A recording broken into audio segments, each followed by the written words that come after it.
ನಾರ್ವೆಯ ಪ್ರಮುಖ ದಿನಪತ್ರಿಕೆ ಅಫೈನ್ ಪೋಸ್ಟ್ನಲ್ಲಿ ಪ್ರಧಾನಿ ಮೋದಿಯನ್ನು ಪುಂಗಿ ಊದುವ ರೀತಿ ಪೆಟ್ರೋಲ್ ತುಂಬುವ ಪೈಪನ್ನು ಹಾವಿನಂತೆ ಚಿತ್ರಿಸಲಾಗಿದೆ. ಈ ಚಿತ್ರ ಒಳಗೊಂಡಿರುವ ಲೇಖನಕ್ಕೆ ಚೋರ ಮತ್ತು ಸ್ವಲ್ಪ ಕಿರಿಕಿರಿ ವ್ಯಕ್ತಿ ಅಂತ ಶೀರ್ಷಿಕೆ ನೀಡಲಾಗಿದೆ. ಪ್ರಧಾನಿ ಮೋದಿ ಅವರು ಇತ್ತೀಚೆಗೆ 3ನೇ ಭಾರತ ನಾರ್ಡಿಕ್ ಶೃಂಗಸಭೆಯಲ್ಲಿ ಭಾಗವಹಿಸಲು ನಾರ್ವೆಗೆ ಭೇಟಿ ನೀಡಿದ್ರು. ಇದರ ಬೆನ್ನಲ್ಲೇ ಪತ್ರಿಕೆ ಈ ರೀತಿ ಚಿತ್ರಿಸಿದೆ. ನರೇಂದ್ರ ಮೋದಿ ಮತ್ತು ನಾರ್ವೆ ಪ್ರಧಾನಿ ಜೋನಸ್ ಸ್ಟೋರ್ ಭೇಟಿ ಬಳಿಕ ಜಂಟಿ ಹೇಳಿಕೆ ಬಿಡುಗಡೆ ಮಾಡಿದ್ರು.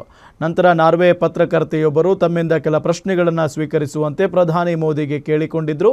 ಮೋದಿ ಅದಕ್ಕೆ ನಿರಾಕರಿಸಿ ಹೊರಟ ಹಿನ್ನೆಲೆ ತೀವ್ರ ವಾಗ್ದಾಳಿ ನಡೆಸಲಾಯಿತು. ಇದರ ಬೆನ್ನಲ್ಲೇ ಈ ರೀತಿ ಚಿತ್ರೀಕರಿಸಲಾಗಿದೆ.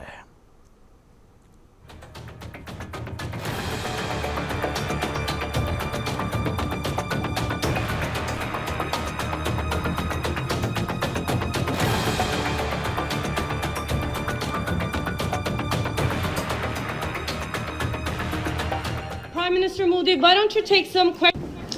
Mr. Modi, do you deserve the trust of our... Du vet, under pressefrihet nummer 1 i verden. Det står vi ved.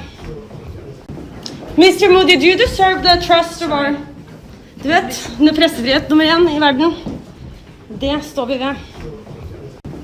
Mr. Modi, do you deserve the trust of our... Du vet, under pressefrihet nummer 1 i verden. Det står vi ved.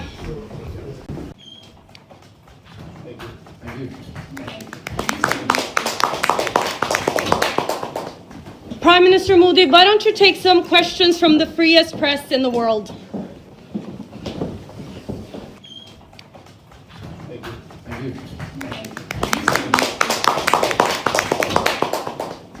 Prime Minister Modi, why don't you take some questions from the freest press in the world?